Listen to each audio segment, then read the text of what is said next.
And he says, we are constantly delivered, verse 11, to death again, so that the life of Jesus will be manifested in us, and not only in us. When death works in us, life will work in you, Corinthians. How is that?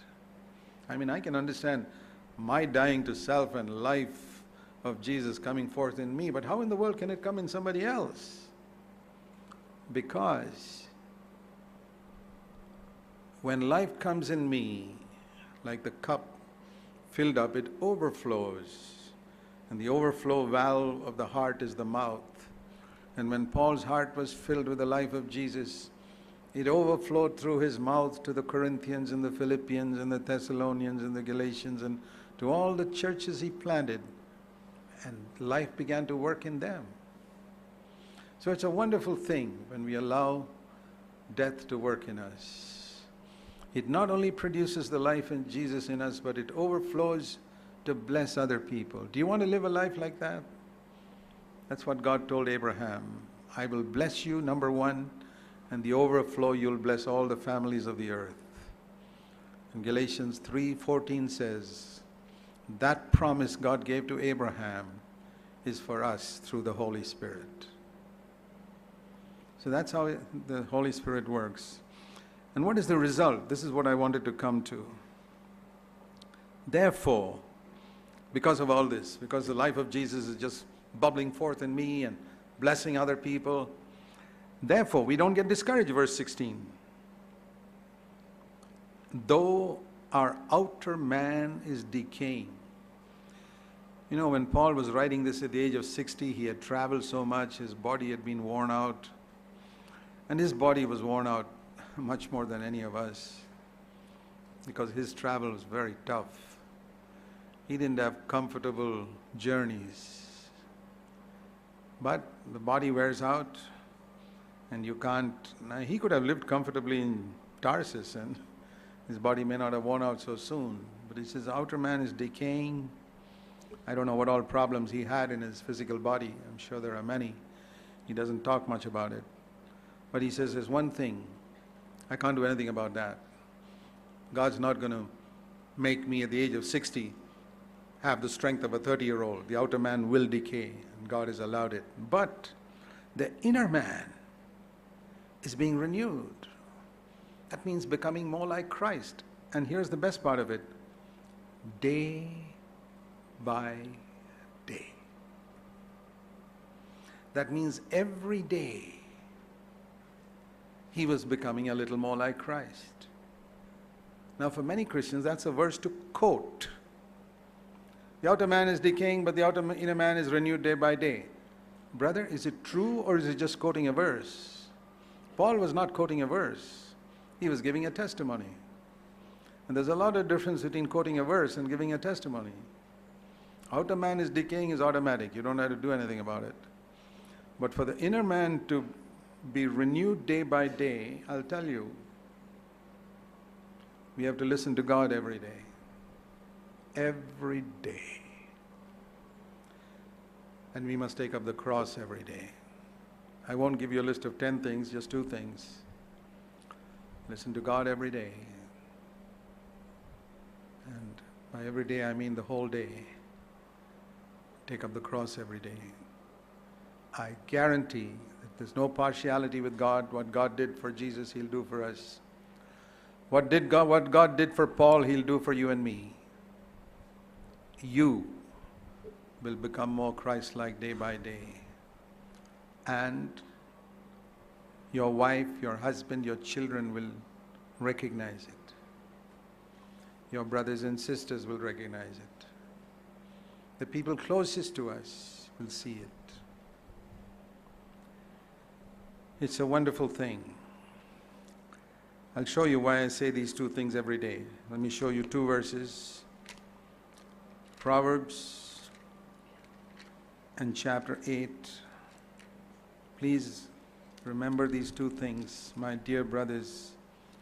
I plead with you to get a heart of wisdom before we end our life.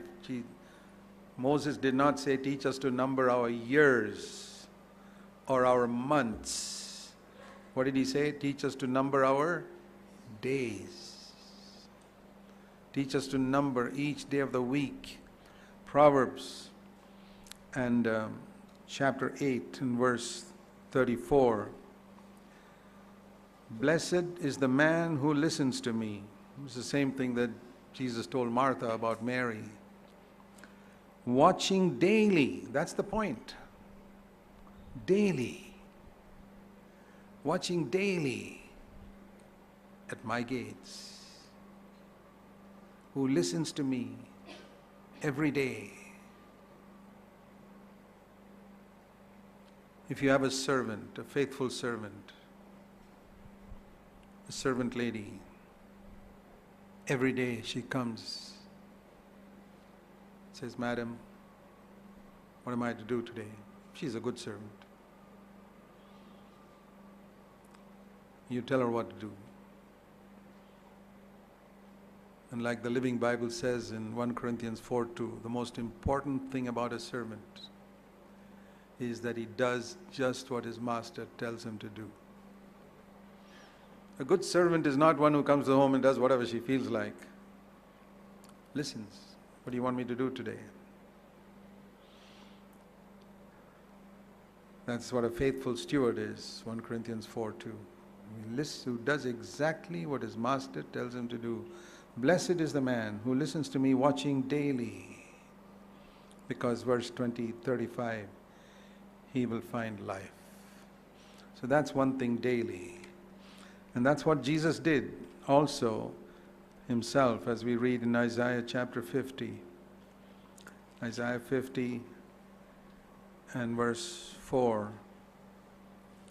The Lord has given me the tongue of a disciple, so that I may know how to sustain a weary person with a word. And how does he do it? Isaiah 50 verse 4, he wakes me up every morning. Again, daily.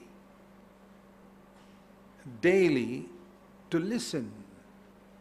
This is referring to Jesus. To listen. And then he says, then I'm because the Lord has opened my ear, verse 5, to listen. I was not disciplined. I didn't turn back. Even people smite me, strike me on my back and pluck the beard, verse 6, from my beard, or spit on me, verse 6. It makes no difference, because verse 7, the Lord helps me and I'm not disgraced. I've set my face like a flint to obey what God spoke to me in the morning. Isn't that wonderful? That's taking up the cross during the day.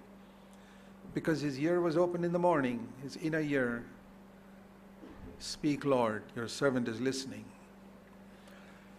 I've often said this, that we get out of bed. That should be our attitude right from the time we get out of bed throughout the day. Speak, Lord, your servant is listening. What are you trying to say to me? What are you trying to say to me through life situations and through things that I see and things that happen? What are you trying to say to me through the word? I want to hear you. I want to listen to you. Jesus walked that way. So that's number one. The one thing that we must do every day, to listen.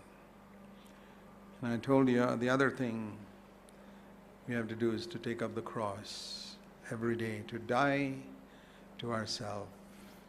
Luke 9:23, if anyone will follow me, let him take up his cross every day and follow me. Just two things. And this business of every day, I want you to see this verse about Jesus. When we grow in likeness to Jesus every day, it says in Luke chapter 2 and verse 40 about how Jesus grew every day with this attitude of listening to the Father and taking up the cross. The result was Luke 2:40. The child continued to grow and become strong, Jesus, increasing in wisdom, and the grace of God was on him. That's how he grew in wisdom. Connect that with what Moses said. Teach us to number each day so that we grow in wisdom. so that at the end of our life, after many days, we can present to God a heart that has acquired wisdom day by day by day by day, by listening and by dying. Luke chapter 2 verse 40, increasing in wisdom day by day. Again repeated in verse 52, same chapter. And Jesus kept on increasing in wisdom.